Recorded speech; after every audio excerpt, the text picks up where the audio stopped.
안녕하세요. 모든 것의 순위를 매기는 랭킹스쿨입니다.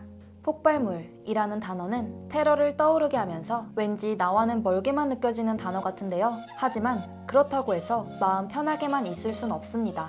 바로 폭발물이 우리 몸 아주 가까이에 있기 때문인데요. 우리의 일상생활에서도 한순간에 폭발물로 변해버리는 물건들이 있다고 합니다. 오늘은 잘 모르고 사용하면 폭발해버리는 물건 탑 5를 알아보겠습니다. 5위, 전기 모기채. 여름철 모기를 잡을 때 쓰는 라켓 모양의 전기 모기채. 라켓에 닿기만 해도 벌레를 효과적으로 잡을 수 있기 때문에 최근 가정집마다 구비가 되어 있는데요. 여름에는 정말 빼놓을 수 없는 생활 필수품이죠. 하지만 이 전기 모기채가 자칫 잘못 사용하면 폭발할 수도 있다는 사실 알고 계신가요?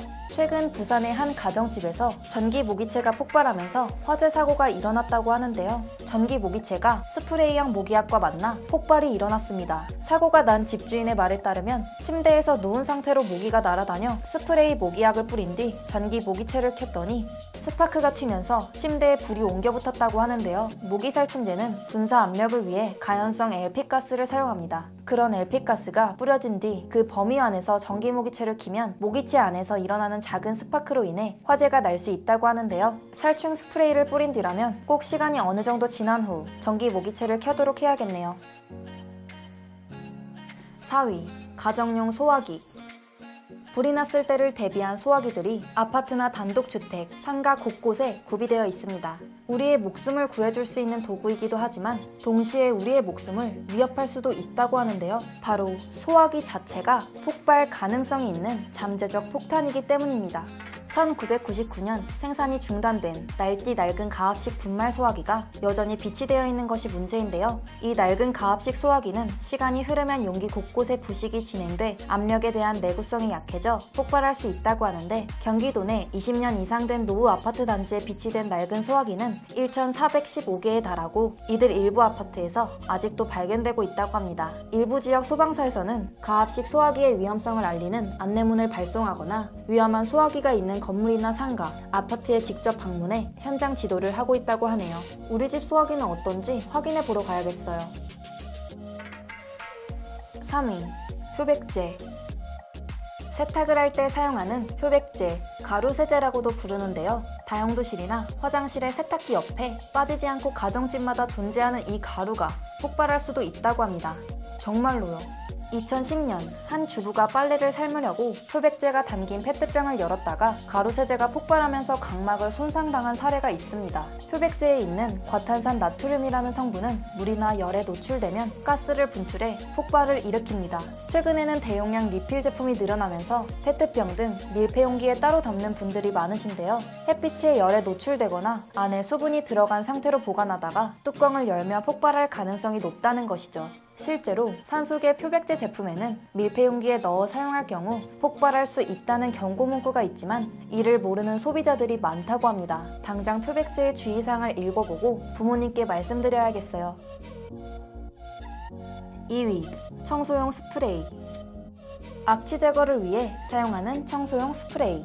분사 방식으로 간편하기 때문에 가정이나 식당, 심지어는 차량용으로도 많이 쓰이고 있습니다. 하지만 이 청소용 스프레이가 불러일으킨 어마어마한 폭발 사건이 있다고 하는데요. 일본 홋카이도의 한 건물에서 폭발이 일어나 무려 40여 명이 다쳤습니다. 사건의 범인은 바로 악취 제거용 스프레이. 건물 1층 사무실에서 무려 120개의 스프레이를 사용하고 있었다고 하는데요. 이때 누군가 급탄기 스위치를 누르면서 일어난 폭발 사고라고 합니다. 건물이 폭삭 무너져 내렸다고 하는데요. 에이, 누가 스프레이를 120개씩 쓰냐 하면서 안심하기에는 한국에서도 2019년 인천 계양구 도로에 한 승용차가 폭발한 적이 있습니다. 운전자 49살 이모 씨가 차 안에서 청소용 스프레이를 뿌린 뒤 흡연을 위해 라이터를 켰기 때문입니다.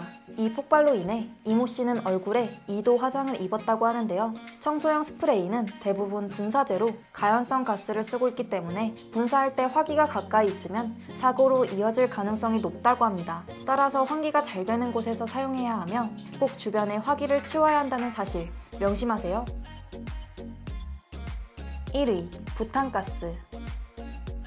일상생활에서 가장 큰 폭발 위험을 가지고 있는 것은 바로 부탄가스죠. 모든 사람들이 부탄가스의 폭발 위험성을 잘 알고 계신데요.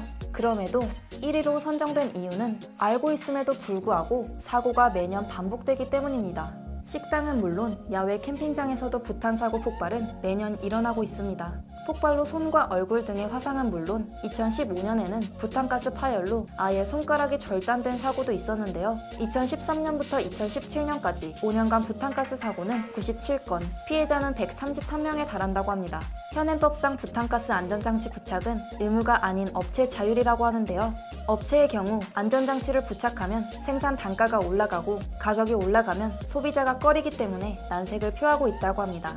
세계 최고 수준의 부탄가스 생산량과 수출량을 자랑하지만 안전장치를 부착한 부탄가스 캔은 전체의 약 10%에 불과하다고 하는데요. 따라서 부탄가스는 사용 전, 사용 중, 사용 후까지 꼼꼼하게 살펴야 합니다. 사용 전에는 가스가 새지 않는지 확인해야 하며 사용 중에는 부탄가스에 직접적인 가열이 가지 않도록 해야 하고 또한 다 쓴 부탄가스는 가스를 다 빠져나가게 한 후 금속물질이 아닌 캔따기를 사용해 구멍을 뚫어야 한다고 합니다. 일상생활에 자연스럽게 존재하지만 참 까다로운 친구네요. 그래도 우리의 안전을 위해 꼭 지켜줍시다. 일상생활에서 너무나도 많은 곳에 존재하는 폭발 위험 물건들. 스프레이를 분사할 때는 화기가 없는 곳에서, 스프레이를 분사한 뒤에는 환기시키기, 그리고 부탄가스는 매번 사용을 조심할 것. 이 세 가지 규칙만 알아놔도 대부분의 사고는 피할 수 있을 것 같네요. 지금까지 랭킹스쿨이었습니다. 감사합니다.